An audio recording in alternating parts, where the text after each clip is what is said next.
TN media political awareness ஊடகத்திற்கு உங்கள் அனைவரையும் அன்போடு வரவேற்கிறோம்.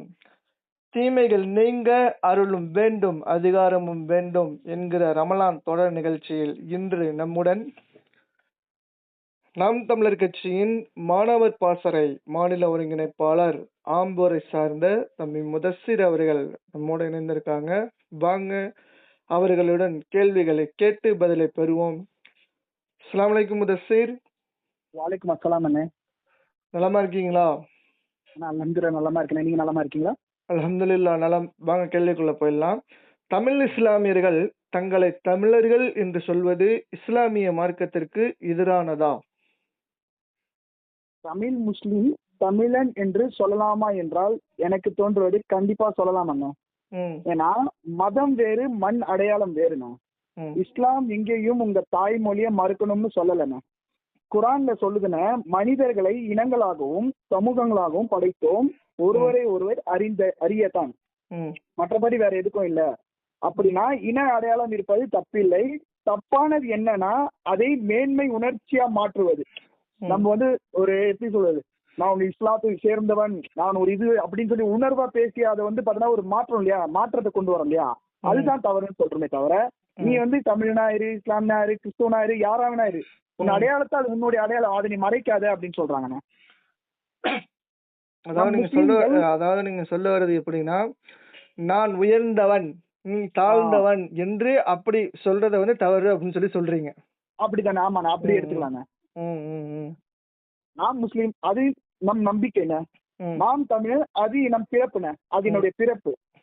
இஸ்லாமியன்றது என்னுடைய நம்பிக்கை, நான் ஏற்றுக்கொண்ட மதம், மார்க்கம். தமிழன் என்பது நான் பிறக்கும் முன்னாலே வந்தது. தமிழன் என்பது ஒரு உணர்வு. நான் ஒரு தமிழ்நாட்டுல பிறந்திருக்கேன், தமிழ் பேசுறேன்னா அப்ப நான் தமிழன் தான். இதுல வந்து பாத்தீங்கன்னா முரண்பாடு எனக்கு எதுவுமே தெரியல அண்ணன். அதனால நம்ம வந்து தாராளமா சொல்லலாம்.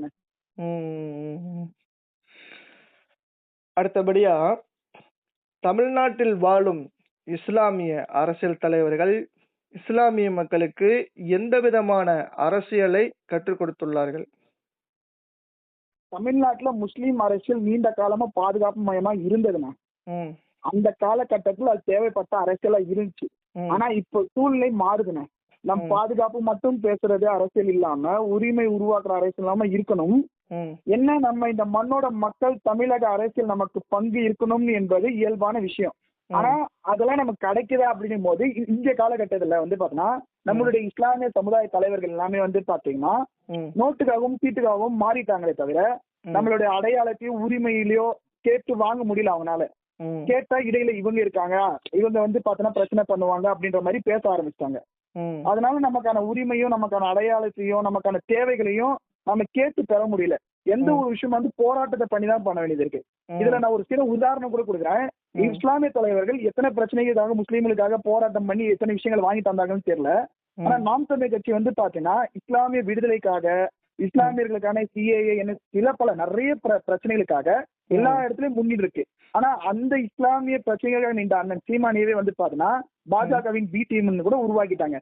அது எல்லாமே அண்ணன் ஒரு பெருசா எடுத்துக்கவே இல்லை. இப்போ நடந்த வர சனிக்கிழமை நடந்த இதுல கூட வந்து பாத்தோம்னா மாநாட்டுல கூட இஸ்லாமியர்களுக்கு தேவையான நோம்பிற்காகவும் இஸ்லாமியருக்கு தேவையான அந்த தொழுகை ஏற்பாடும் செஞ்சாங்க. இதுல இருந்தே தெரிஞ்சிருக்கலாம் யார் பாஜகனுடைய இது பி டீம். இதை வந்து யார் பாஜகவை எதிர்த்து நம்ம சொல்லி சொல்லி வந்து பாத்தோம்னா அவனை வந்து கீழே அடைய வச்சு இவங்க அந்த 2 சீட்டுக்காகவே கடைசிக்கு கஷ்டப்படுற மாதிரி இருக்கும்னு. நமக்கான உரிமையும் நமக்கான அடையாளமும் வந்து பாத்தீங்கன்னா நம்மள இருந்து விட்டு போதுன. அதை நம்ம பாதுகாக்கணும்னா நமக்கான தமிழ் தேசியமும் நமக்கு இஸ்லாம் என்ன சொல்லி கொடுத்துருக்கோ அதான் நமக்கு இஸ்லாம் என்ன சொல்லி கொடுத்துருக்கு. நீங்க வந்து பாத்தீங்கன்னா உண்மைக்காக போராடுங்க, உண்மைக்காக நில்லுங்க அப்படின்னு சொல்லி தமிழ் தேசியமும் அதான் சொல்லுதுண்ணே. அதனால வந்து பாத்தீங்கன்னா நம்ம வந்து பாத்தீங்கன்னா இப்போ இருக்கிற தமிழ் இஸ்லாமிய சமுதாய தலைவர்கள் சரியில்லை. அதுக்காக ஒரு மாற்றம் நமக்கு தேவைப்படுதுங்க. அதாவது இப்ப இருக்கிற இஸ்லாமிய தலைவர்கள் சரியில்லை அப்படின்னு சொல்ல வரீங்க? ஆமாண்ணே. அப்ப இதற்கு முன்னாடி பயணித்தவர்கள் பற்றி உங்க கருத்து என்ன? இதுக்கு முன்னாடி வந்து தலைவர்கள் பற்றி அதான் இதுக்கு முன்னாடி பயணித்தவங்களே இதுக்கு முன்னாடி இந்த தலைவர்கள் வந்து பாத்தீங்கன்னா நமக்கான உரிமை கேட்டு பெற்றிருக்காங்க. போய் மண்டியதில்லை யாருக்கிட்டையும். எனக்கு இது வேணும் எனக்கு கொடு அப்படின்னா கொடுக்குற இடத்துல அவன் இருந்தான், வாங்குற இடத்துல நம்ம இருந்தோம். இருக்கும் போதும் நமக்கான உரிமை நம்ம கேட்டு பெற்றோம், நமக்கான உரிமை கேட்டு பெற்று வாங்கியிருக்காங்க. நிறைய விஷயங்கள் நம்ம இன்னைக்கு நம்ம ஒரு கம்பீரமா வாழ்றோம் அப்படின்னா ஒரு சில மனிதர்கள் இருக்காங்கண்ணே. இவங்கெல்லாம் இருந்ததுனாலதான் நமக்கு இன்னைக்கு இவ்வளவு ஒரு நிம்மதியான வாழ்க்கையை வாழ்றோம். ஆனா இந்த நிம்மதியான வாழ்க்கை இன்னும் கொஞ்ச நாள்ல போயிடுமோன்ற ஒரு பயமும் அச்சமும் நமக்குள்ள வந்துருச்சு. அதுக்கான காரணமும் வந்து பாத்தீங்கன்னா இப்ப இருக்கிற சமுதாய தலைவர்கள் இத மாத்தணும்னு என்னுடைய ஆசைங்க. கண்டிப்பா இவ்வளோ ஒரு சிறிய வயதிலேயே நீங்க இந்த அளவுக்கு புரிதல் வச்சிருக்கீங்க அப்படிங்கிறது எனக்கே வந்து ரொம்ப மகிழ்ச்சியா இருக்கு. இப்ப அடுத்தபடியே பாத்தீங்கன்னா, இஸ்லாமிய அரசியலுக்கும் தமிழ் தேசிய அரசியலுக்கும் உள்ள ஒற்றுமை பற்றி உங்களுடைய கருத்து என்ன? இஸ்லாம் என்ன கற்றுக் கொடுக்குது அப்படின்னு பாத்தீங்கன்னா நீதி, அநீதிக்கு எதிர்த்து நில்லுன்னு சொல்லுதுண்ணே. குரான்ல சூரா அன் நிசால கூட சொல்லுது, நீங்க நீதியில் உறுதியாக நில்லுங்கள். அந்த விஷயம் சரின்னு பட்டா அந்த இடத்துல உறுதியா நிக்கணும் நம்ம. அது எந்த மாதிரியான ஒரு விஷயமா இருந்தாலும் சரி. அதே மாதிரி தமிழ் தேசிய அரசியல் என்ன சொல்லுது அப்படின்னா, மண் உரிமை, மொழி உரிமை, மரியாதை. நம்ம இஸ்லாமும் சொல்லுதுண்ணே நமக்கு, உன்னுடைய நிலத்தை நீ பாதுகாத்துக்கோ, உன்னுடைய மொழியை நீ பாதுகாத்துக்கோ, உன்னுடைய மரியாதை ஒரு மனிதனுக்கு ரொம்ப பெரிய ஒரு விஷயம்னு. அந்த விஷயம் வந்து பாத்தீங்கன்னா தமிழ் தேசமும் சொல்லுது, அதே மாதிரி வந்து இஸ்லாமும் சொல்லுது. அதனால இது ரெண்டுமே நமக்கு வந்து ஒரு முக்கியமான விஷயம்.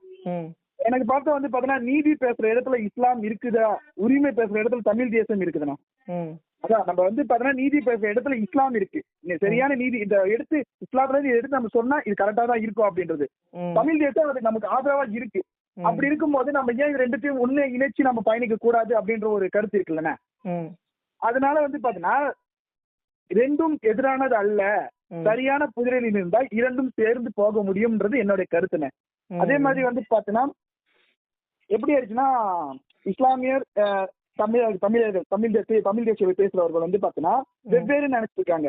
இஸ்லாம் என்ன சொல்லுதுன்னா, நீ வந்து பாத்தீங்கன்னா அங்க வந்து தவறு நடக்குதுன்னா அங்க வந்து அந்த பிரச்சனைக்காக நில்லு, குரல் கொடு அப்படின்னு சொல்லுது. தமிழ் தேசமும் அதானே சொல்லுது, அங்க தவறுனா தவறு தட்டி கேளு அப்படின்னு சொல்லி. ஏன்னா இன்னைக்கு இருக்கிறவங்க வந்து பாத்தீங்கன்னா தட்டி கேட்கறதுல ஒரே ஒருத்தர் கேட்கிறாரு, அது வந்து பாத்தீங்கன்னா அதையும் தவறா எடுத்துட்டு போறாங்க. ஒரு நாள் காலம் அதுக்கு நிச்சயமா பதில் சொல்லுங்க.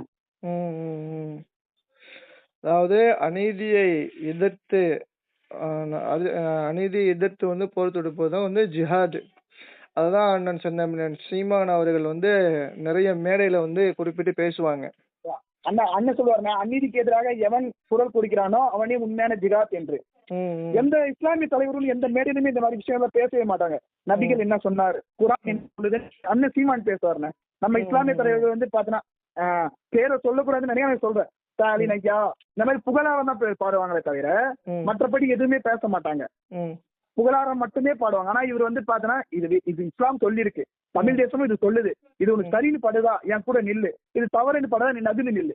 இதுதானே அண்ணன் என்ன சொல்றேன்னா, இது சரின்னு படுதா என் கூட நில்லு, இது தவறுன்னு படுதா நடுன்னு நில்லு, வேடிக்கையை பாரு, சரின்னு உங்களுக்கு எப்போ சரின்னு இருந்ததோ அப்போ வந்து என் கூட வந்து பயணி அப்படின்றாருன்னு. அதனால வந்து பாத்தீங்கன்னா தமிழ் தேசிய அரசியலும் இஸ்லாமிய அரசியலும் ரெண்டும் ஒண்ணுதான் என்னோட கருத்துங்க.